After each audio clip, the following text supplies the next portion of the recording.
కళ్ళకు best friend వినుకొండలో the number 1 opticals Sriranga opticals RTC bus stand ఎదురుగా Jeevalayam complex Vinukonda. Eye checkup కోసం ఇప్పుడే శ్రీరంగ ఆప్టికల్స్ ని సంప్రదించండి. అరవింద్ బాబు గారు, వేదిక మీద ఉన్నటువంటి పెద్దలు, ఇక్కడికి విచ్చేసినటువంటి రైతు సోదరులు, ఈ ఎడ్ల పందాల్లో పార్టిసిపేట్ చేయడానికి విచ్చేసినటువంటి పశు పోషకులు అందరికీ కూడా నా హృదయపూర్వక నమస్కారం. క్రిస్మస్ నూతన సంవత్సర శుభాకాంక్షలు తెలియజేస్తూ సంతోషం.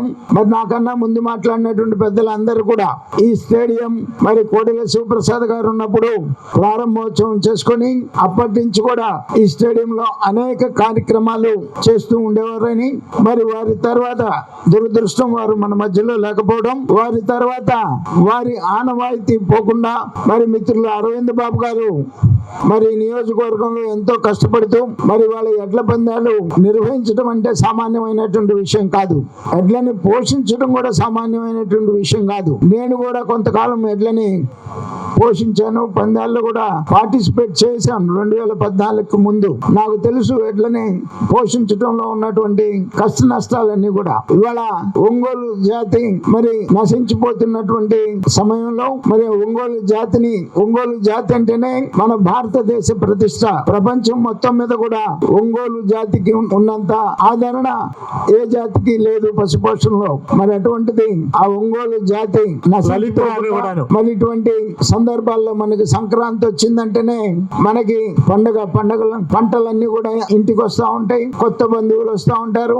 మరి వారందరికీ కూడా గ్రామాల్లో, గ్రామీణ ప్రాంతాల్లో అనేక రకాలైనటువంటి గ్రామీణ క్రీడల్ని మరి జరుపుకుంటా ఉంటాం.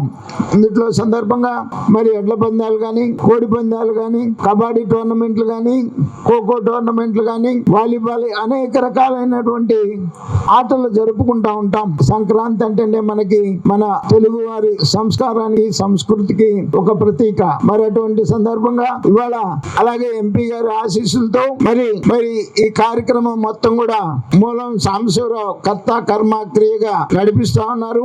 అలాగే ఈ కార్యక్రమానికి మరి పోలీసు వారు కూడా డిఎస్పీ గాని, సిఐలు గాని అందరూ కూడా మరి సహకరిస్తూ అనేక మంది, ముఖ్యంగా గోకుల సీతారామయ్య గారి కుటుంబ సభ్యులందరూ కూడా ఈ ప్రైజెస్ అన్ని కూడా ఇవ్వడానికి మరి వారు ముందుకు వచ్చినందుకు, ఇంత భారీ ఎత్తున ఈ నిర్వహణలో సహకరించినటువంటి నర్సరాపేటలో ఉన్నటువంటి పార్టీ నాయకులకి, మరి వాళ్ళ ఉమ్మడి ప్రభుత్వంలో కేంద్రంలో నరేంద్ర మోడీ గారు, రాష్ట్రంలో చంద్రబాబు నాయుడు గారి నాయకత్వంలో రైతు సంతోషమే ప్రభుత్వ ప్రధాన కర్తవ్యంగా పనిచేస్తున్నటువంటి విషయం మనం చూస్తా ఉన్నాం.